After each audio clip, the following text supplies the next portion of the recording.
नितीन गडकरी सिंधुदुर्गमध्ये आले आणि सिंधुदुर्गवासियांना टोलची भेट देऊन गेले।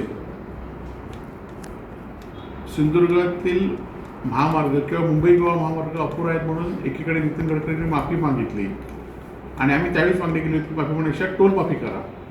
परंतु त्यांच्या या भेटीनंतर टोल कोणी सत्ताधाऱ्यांनी घ्यायचा या संदर्भात चर्चा झाली असेल आणि आता उद्या शेवटची तारीख आहे की टोल जो गेले 2.5 वर्ष टोल थांबला होता आणि तो एका कारणासाठी आम्ही आंदोलन करून थांबवला होता की पूर्णपणे मुंबई गोवा महामार्ग पूर्ण झाल्यावरच टोल वसुली सुरू करावं।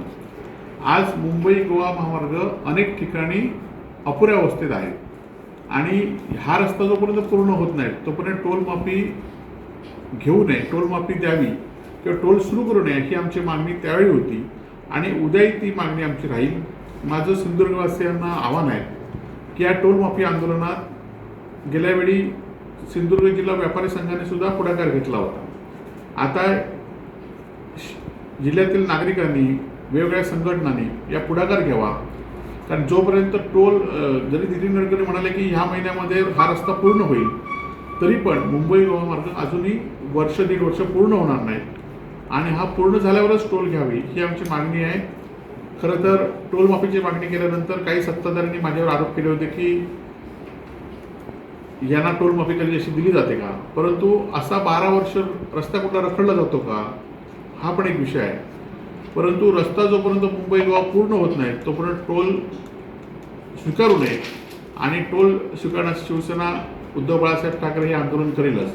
परंतु नागरिकांनी सुद्धा या आंदोलनामध्ये सक्रिय सहभाग घेतला की त्यांनी पण या गोष्टीला विरोध दिला पाहिजे, कारण एकदा 3 महिन्याचे टेंडर एकदा सुरू झालं की हे टेंडर कायम अस्तित्वात येईल।